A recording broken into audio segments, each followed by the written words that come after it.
قبل ما تفكر تختار مسارك لازم تفهم إن العشرينات مش وقت القرارات المصيرية. العشرينات وقت التجارب الكتير والغلط الأكتر. اللي يبدأ بدري بيكسب بدري.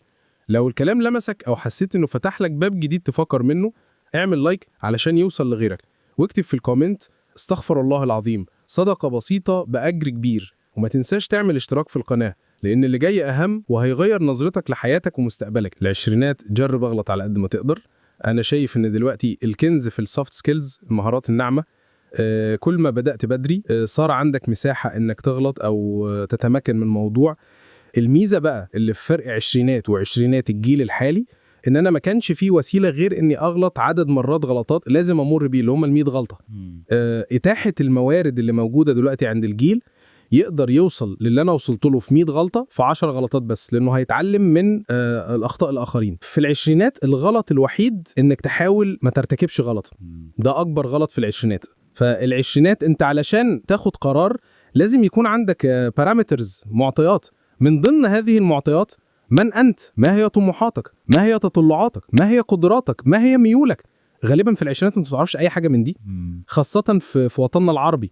يعني مثلا في الغرب الطبيعي ان الواد بيبدأ يشتغل من امتى؟ من 16 بيوصل 18. ايه اللي يحصل له؟ سيب البيت فيوصل 22 سنة، اللي هو سن بداية العمل، معترك العمل الحقيقي. عندنا لا، هو عارف نفسه، عارف بيحب ايه وما بيحبش ايه وايه، بناء على معطيات تطبيقية عملية. حضرتك في سن 21 او 22 سنة وانت بتتخرج، ايه المعطيات اللي عندك؟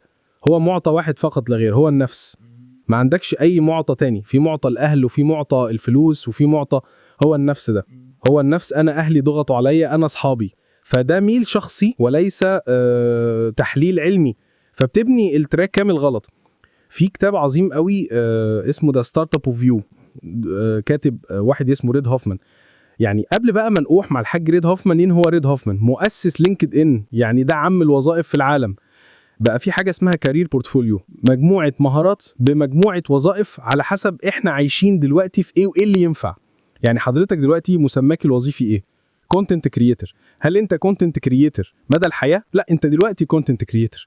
طيب بكرة الصبح حصل قلبانة من اي نوع، فبقى الترند الجديد الاقتصاد التشاركي، ان احنا نخش مجموعة كبيرة نحط اسهم في شركة ونقومها، هتبقى انتربرنور مؤقتا. احنا بقينا عايشين في عصر اسمه الجيج ايكونومي، ملهاش تفسير عربي واضح بس تفسير مصري. الاقتصاد السبوبة، السبوبة الرائجة دلوقتي. ايه السبوبة الرائجة دلوقتي؟ يعني في فترة من فترات كان في سبوبة التنمية البشرية. للأسف كلمة سبوبة مرتبطة عندنا في مصر بمعنى وحش، اللي هي فلوس بلا قيمة. لا، أنا أقصد ما هو الشيء الرائج هنا دلوقتي. ايه الرائج في السعودية؟ أتوقع في الوطن العربي ذكاء اصطناعي. طيب لو تفتكر من 3 سنين طلعت حاجة رائجة بس ما كملتش، ويب 3 والميتافيرس. كل سألت الميتافيرس هو المستقبل ومش عارف ايه.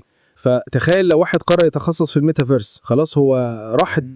ايوه صلاح، يعني اعمل ايه؟ ما تحاولش تبني كارير في العشرينات، حاول تبني حاجة اسمها الفاليبل سكيل سيت، ترسانة المهارات القابلة للبيع. جيف بيزوس بيقول جملة عظيمة قوي، بيقول هو أنا إزاي بخطط لأمازون 100 سنة الجايين؟ هو أنا عارف إيه اللي هيحصل في المستقبل؟ لا، بس في حاجات أنا متأكد منها إن هي مش هتتغير. هل بعد 100 سنة الناس هتبقى مش عايزة ديليفري سريع؟ هل بعد 100 سنة الناس مش هتبقى عايزة تنوع في السلع؟ هل بعد 100 سنة مش هتبقى عايزة أسعار رخيصة؟ لا. فخليني بقى أسألك سؤال، هل بعد 100 سنة الناس مش هتبقى عايزة مبيعات؟ عايزين مبيعات. الناس هتبقى عايزة تسويق؟ عايزين تسويق. الناس مش هتبقى عايزة مهارات قيادة؟ أنا شايف إن دلوقتي الكنز في السوفت سكيلز، المهارات الناعمة، يكون عندك 80% شطارة في السوفت سكيلز. ومن أهم مهارات السوفت، الناس فاهمة إن السوفت سكيلز منحصرة في الكوميونيكيشن، في التواصل وخلصنا. لا، في مهارة مهمة قوي في السوفت سكيلز اسمها الادابتابيليتي تو تشينج، قابليتك عن التغير، التكيف مع التغيير. مدير جه، مدير مشي، انت شغال، الاقتصاد قام، الاقتصاد وقع، انت شغال بتدور على الفرص. العقلية بتاعتك مظبوطة، ما بتدورش على المشاكل. فالأزمة ان الناس بتحاول تدور على وظيفة او مسمى وظيفي في العشرينات وهو ما عندوش المعطيات اللي تؤهله يختار هذا المسمى الوظيفي. فالتركيز على المهارات لها قيمة مع الزمن. العشرينات جرب، اغلط على قد ما تقدر. انا ببيجيك لهذا اكتر، بس انت قلت لي لا تبني مسار مهني، ابني بورتفوليو. معلش خليني هنط الحته كده في الاول. احتماليه انك تاخد كل هذه الاخطاء الحمقاء، وهي لازم تبقى حمقاء، وهذه المجازفات تقدر تعملها لو انت متجوز بدري. ايوه والله، شوف لو هي تقدر ومتفهمه وتستحملني. انت عندك كام سنه اللي رايح تتجوز؟ انت في العشرينات صح؟ فمتجوز واحده عندها سنه اصغر منك غالبا، فاحتماليه ان هي تتفهم و سي من جيل زينا وهي تبغى تغلط اصلا، وجيل زينا متفهم، وانا من جيل زينا وهي من جيل زينا، واحنا نغلط واحنا نضيع العيال. صح لاحظت؟ لا بس اتوقع، شوف انا اتوقع جزء كبير من الاجابه يعتمد على حسب مين الشخص الثاني، بس في نرجع لنسبه 70 او 80% التحدي موجود. فانت تبغى تصنع ظروف، خليني بحاول افهم نظريتك اكثر. انت تبغى تصنع ظروف حول منطقه العشرينات، هذه فتره العشرينات، عشان تصير المجازفة سهلة ويصير ارتكاب الأخطاء تبعاته بسيطة وجدا. أول ما يصير في حل آمن، في حل آمن بكتير. ابدأ بدري، يصير عشريناتك من عمرها 15. يعني أنت لو بدأت مثلا في سن 16 سنة، بدأت تخبط، بدأت تجرب، بدأت تاخد فلوس من أهلك تحاول تشغلها في مشاريع صغيرة، بدأت ما تكبرش على الشغل وتنزل شغلانة صغيرة. بعض الناس قد يعتبروها ان هي لا، انا قيمتي ومكانتي الاجتماعية ما تسمحش اقف كاشير. انزل اقف كاشير. انت مجرد انك تتعلم مهارة احترام مواعيد، وانك تعمل اللي يتقال عليك من غير مواجهة، دي مهارة في حد ذاتها. لو انت بتشتغل وانت عندك 16 سنة تقول لي في 2021 واختار كارير، على راسي. انت مؤهل 6 سنوات بس كده.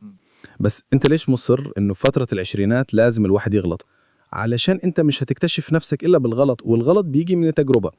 مثلا هل انا كصلاح بعد ما كنت بدرس قانون، هل انا كان في دماغي ان انا هيبقى مستقبلي بيزنس كوتش؟ لحد من 5-6 سنين الشغلانة دي ما كانتش موجودة. صح ولا غلط؟ ما كانش في حاجة اسمها بيزنس كوتش. ما كانش اصلا هذا القدر من الاعتراف في الوطن العربي بقوة التدريب في المؤسسات. والله أنا كان عندي مجموعة مهارات أقدر أفصلها على القالب اللي شغال دلوقتي. طب أنا إيه المهارات اللي عندي؟ قدرة على تواصل، قدرة على تبسيط المعلومات والشرح، تحدث أمام الجماهير. طيب ال3 مهارات دول يشغلوني إيه؟ يشغلوني مدير مبيعات، يشغلوني في التسويق، يشغلوني في التدريس، يشغلوني في التدريب، يشغلوني في السياسة، يشغلوني في التحفيز. طب لو كنت اخترت تراك واحد منهم، لو التراك ده وقع الباقيين وقعوا، فانت تبني الكور سكيلز او المهارات الاساسيه اللي تقدر تفرع منها وظائف. طيب انا اول مره عرفت ان انا شاطر في الحديث قدام الجمهور امتى؟